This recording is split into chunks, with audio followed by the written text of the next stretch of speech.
Welcome back to another exciting episode of Angel Insights, the show that delves deep into the world of angel investing, learning from some of the top business angels and their underlying portfolio companies.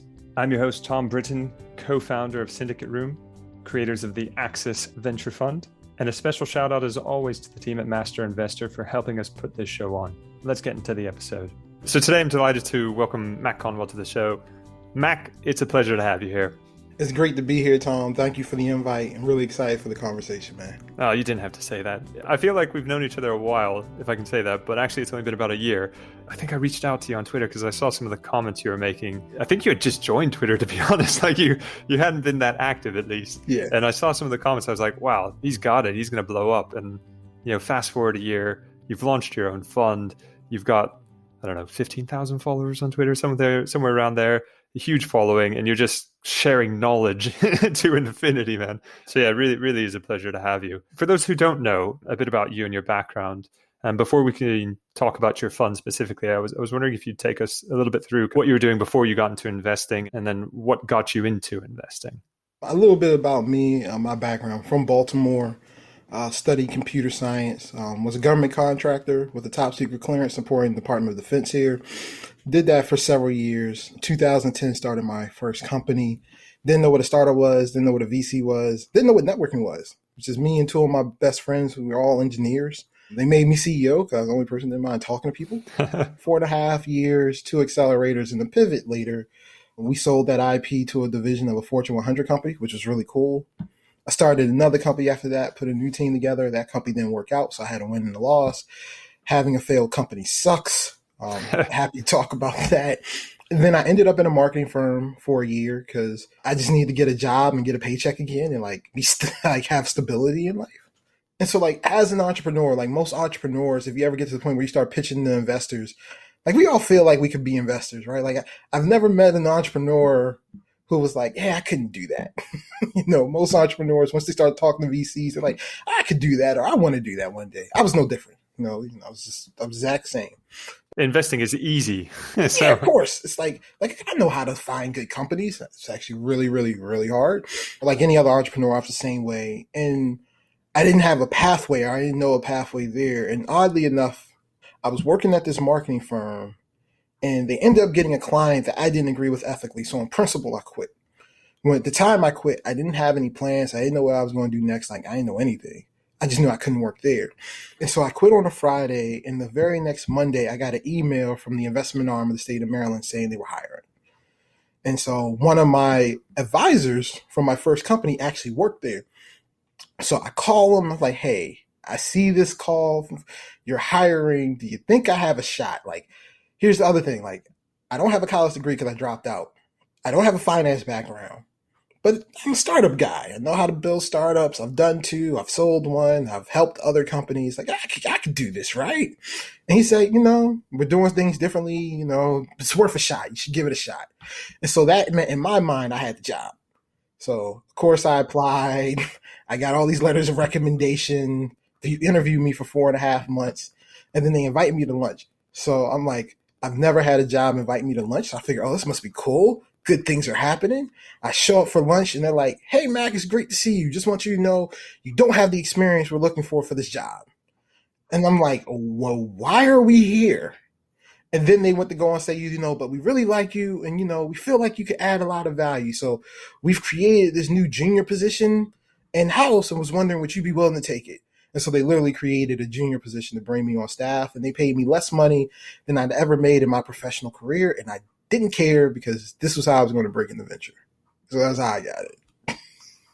Well, you got lunch and a junior position, so I think it was a good trade-off. But so you were managing a fund for the state of Maryland, and you were learning as you went along. How long did you stay in that role? Yeah, so I was working for the Maryland Technology Development Corporation, or TEDCO. I worked there for almost 4 years. It was 3 years and 11 months. And I started off doing seed investments, very traditional seed investments, 100 to 200,000, and just anything tech. As long as you were in Maryland, you were a tech company, you could fit into our thesis. But when I first got there, and this is in late 2016, They were trying to figure out how to be better at investing in minority-led companies. And so I ended up leading the initiative to create a pre-seed fund for underestimated founders. It's the only state-backed pre-seed fund for estimated founders here in the States. And I ended up running that for 2.5 years. And then I also did portfolio management for a year. Nice. And I guess in that journey, so we'll call it 4 years to keep it Mm-hmm. simple.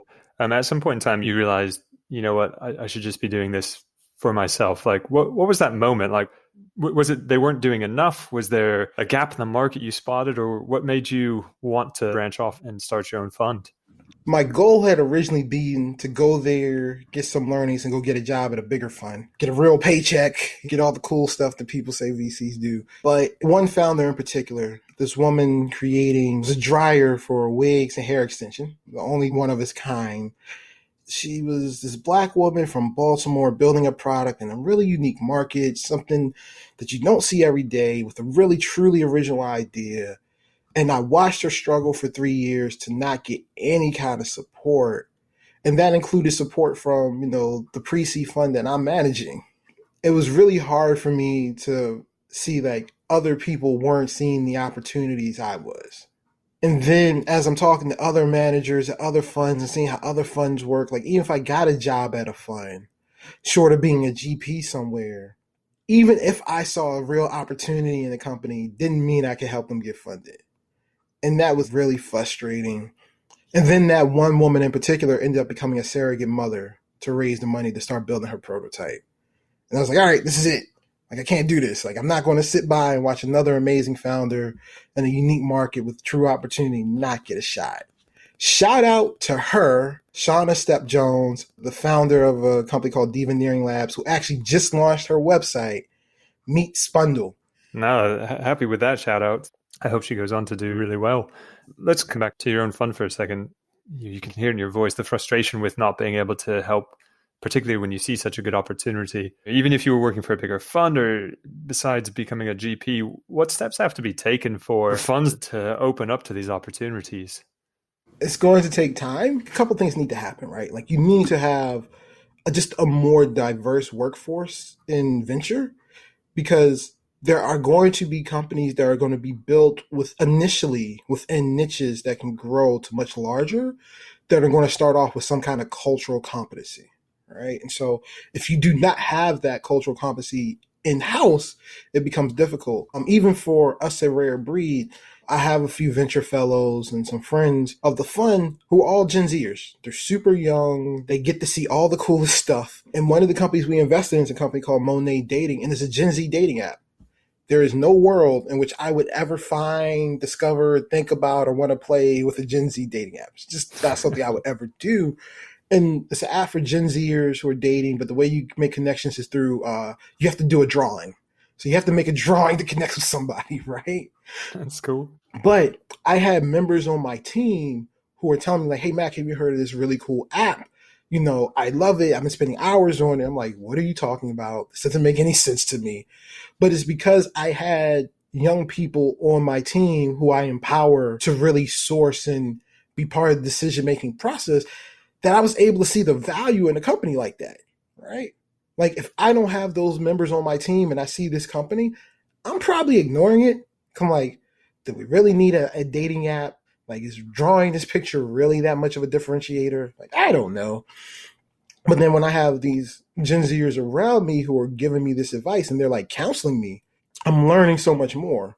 Same thing goes for a product that's for the LGBTQ community, or a product for women. Like, I'm not a woman, right? But there are women on my team who I can go to, or women, other women managers I can go to and like share notes on, and not be scared of opportunities and industries that maybe don't personally resonate with me, or I don't have all the personal information on. And so when we get more diverse teams within venture, that'll help change. And then that also means venture needs to broaden their talent pool from, it can't be just 2 or 3 schools. There are brilliant people everywhere. And so finding a better way to pick out those brilliant people is really important too. Yeah, no, I agree with that. And we had Denzel Walters on the show, and he talked about if the investor doesn't get it, then they're probably not going to invest. I know you mentioned empowering your team, but when you don't get the product, how do you get over that as an investor? You can take your notes, you can look at the market size and listen to what they're saying, but how do you overcome that bias? I guess there's really four things that I look for. The first is it a market large enough to support $1 billion business? Got to start there. Once we get that past there, then I look at customer acquisition, experience, and retention. Because if you can show me you know how to find your customers are buying it, and they're enjoying the experience or they're enjoying the product, and that they keep coming back, well, I don't really need to know much more about the industry. That is a way for me to evaluate companies where I'm able to take my biases out. Because what I've learned as an investor is, one, a lot of the biases we have come from, if you were a former operator, you know everything there is to know about your industry. So you're going to be that, or you're going to see so many companies doing so many different things. You're going to learn a lot about different industries, but that information you have in those industries becomes dated really quickly. Like if you look up 2, 3, 4 years later, information you had on the industry is completely different. Right? Yeah. And so things that were terrible industries are now great industries. Things that used to be great industries are now terrible industries to invest in. But if you can show me that you're in a big market and you know how to find your customers love you and they keep coming back, then there's probably something there. And so that's how we become the investment firm that never misses out on an opportunity like a wig dryer or a Spanx. I don't need to know about women's undergarments. I need to know that they really love the product and they keep coming back. We could probably figure out how to make a big business with that as a starting point. Definitely. I kind of feel off the back of the last year and things that are happening, funds are making a show of hiring a more diverse pool, but it's not necessarily in the decision maker space. And I also feel like funds are making a show of creating specific funds for minority founders to say that they did that. And I know you had some thoughts on these funds for minority background founders. These funds are now hiring junior people and of diverse backgrounds, and the ability to move up in a firm can be really very limited. Well, that's true for everybody, right? But we do need to get more diverse talent in, especially at the junior position, so we can have more people who have the skill set, right? Like it's not going to be helpful if we just hire a bunch of diverse people into partner roles at firms who don't necessarily have the experience. And if they don't do well, then everybody's going to point back to this is why we shouldn't have hired them to begin with. Well, no, they might not have had all the training. They might not have had the experience, right? So having those junior people get in and get experience is important. And most firms, like the ability to move up is just really difficult. There's only going to be so many partners in any fund. Historically, what we've seen is junior people at firms end up joining startups, starting their own startups, or starting their own funds. All three options are really great for diverse people, right? So if you got diverse candidates who are at your firm who then go join a portfolio company, well, they're probably going to get a high-ranking position at a startup that they didn't have access to or the ability to get a job at before. They're going to go start their own startup and hopefully, because of their background, have a better shot at getting funding. Or they're going to go start a firm, which is good for everybody, right? So I actually don't think that's a bad thing. But for those who have already been in the industry and have experience, or maybe have been doing angel investing, have shown to build some track record, them getting opportunities beyond just those junior level positions, I think, is a key point to what you're saying. The other point about the diverse pools of capital, even as a diverse fund manager, every institution I've raised capital from to date has been out of a diversity initiative. So does that mean I'm not good enough for the regular funds? They tell me how great of a GP I am, but it took you creating diversity initiative to even have the ability to write me a check. So what does that mean? Am I just good for a diverse GP or am I a good GP? Same thing for the startups. But if nothing else, at least capital is flowing to these startups and to these funds that it wasn't going to before. But to your point, it can't be initiatives, right? Initiatives are time-based. They don't last forever. It's almost like you're doing an experiment. So at what point does it go from this experiment to like, this is just what you do? And so I tell people they don't need to make initiatives. They need to find ways to make this part of the company culture or the funds culture. And that stuff takes time. So we'll see. It's definitely a positive that there's more money flowing in, but I hate the fact that it has to be segmented off and called something different. Cool, man. Well, look, we segued way out from where we were going to go next. And I would love to talk about your fund specifically. So, Rare Breed. I love the fact that you've got a manifesto and anybody can read it online. Can you tell us a bit more about how that came about? Yeah, so the manifesto is these 9 key points that really are where our thesis comes from and from key learnings I had having built and managed a fund specifically for underrepresented founders in the state of Maryland. And really, one of the big keys is you can find amazing companies anywhere, and amazing founders come in all different shapes, sizes, colors, what have you, from so many different backgrounds. And so for anybody who wants to go through the 9 bullet points, go to rarebreed.vc, check it out. I'd love to move on to something that we talked about previously, which was pattern matching. So we talked about how VCs pattern match. You do it as well, but you've got a particular way of pattern matching that I think is pretty cool. So can you take us through that? When people hear pattern matching, they think about the way people look. For me, when I think about pattern matching, I think about the way entrepreneurs think. We invested in a company not too long ago where when I met the founder, he gave me the exact same feeling as another founder I invested in before who did really well, who's doing really well, right? Now, here's the thing.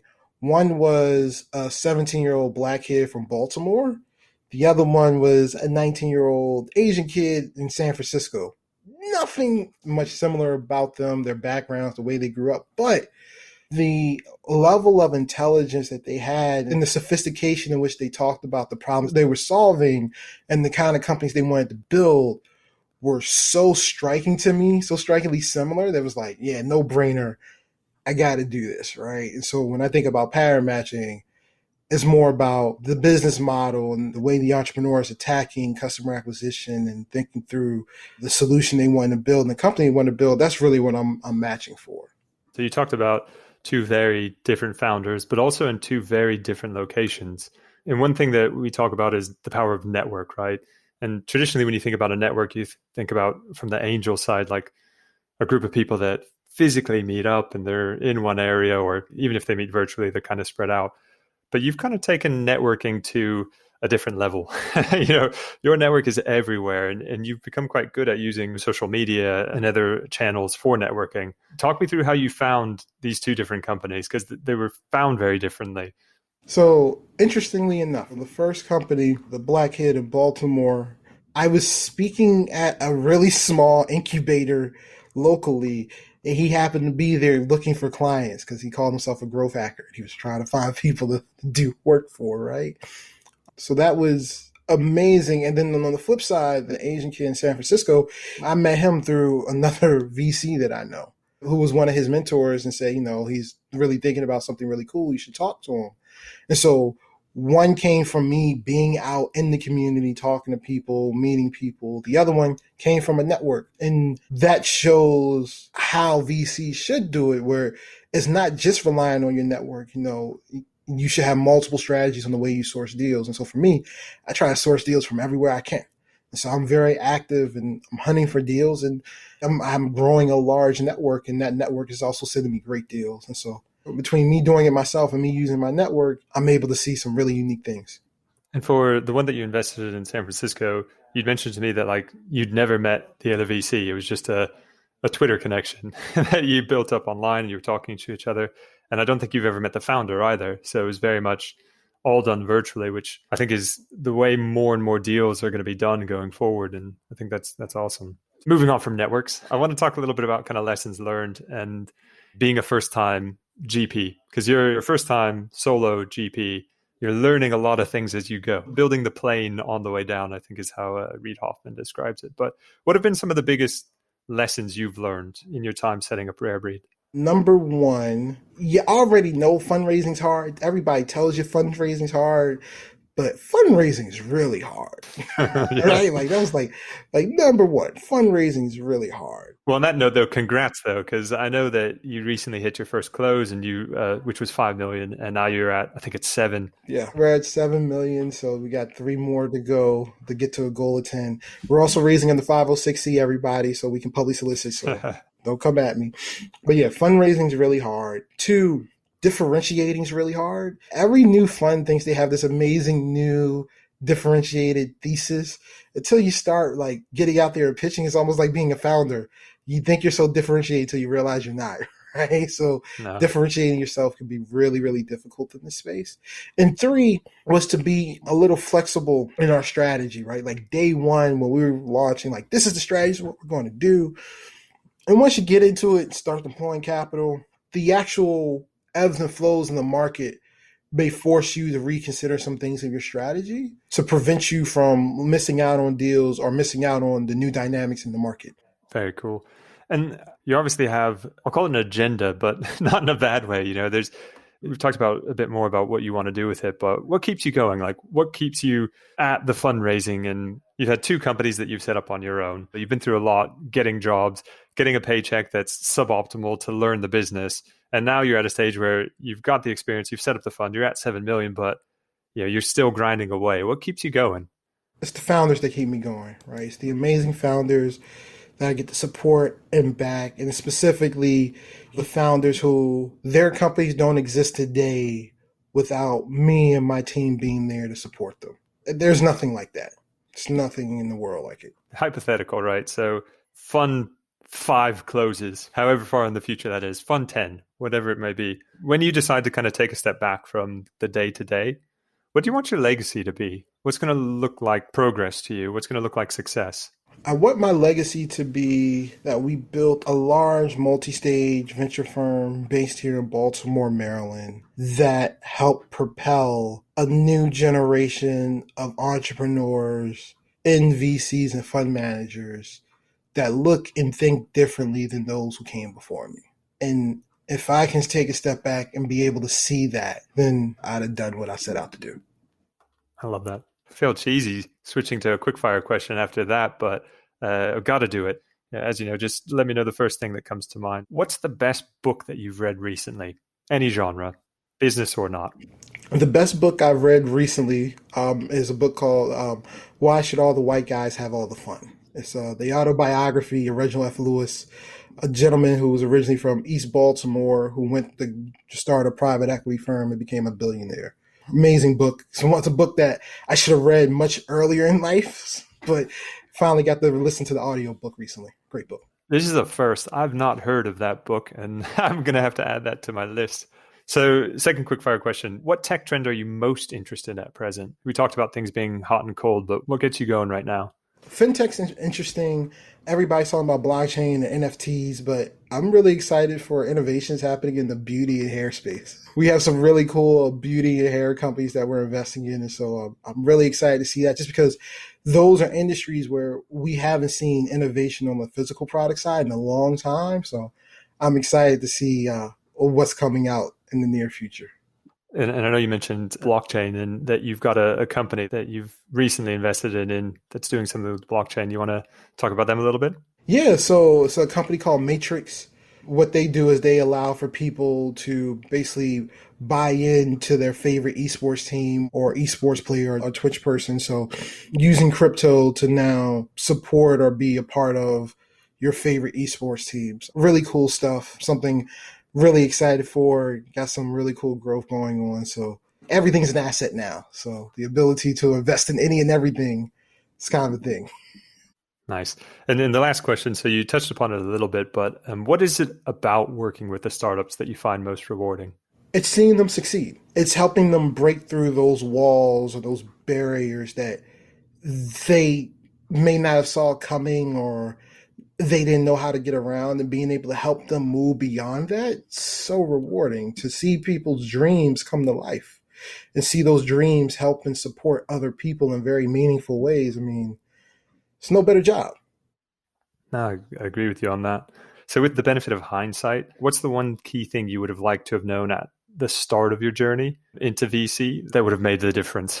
I wish I had known, or I should have spent more time building my network with other GPs and other VCs all across the globe and having more conversations earlier about what the process was and what it looked like.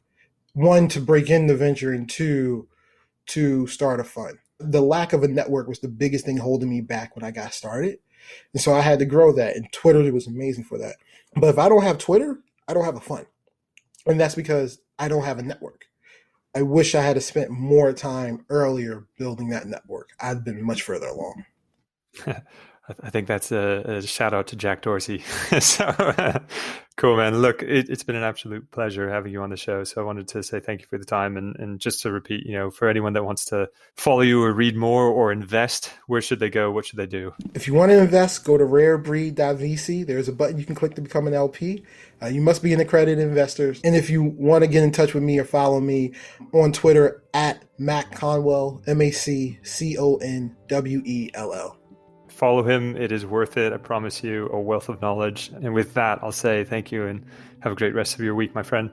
You too, man. We'll talk again soon. And for more news about Syndicate Room, follow us on Twitter at Syndicate Room or myself at Tom Britton. And we do, as always, hope you'll join us for the next episode of Angel Insights in a few weeks' time. Until then, bye.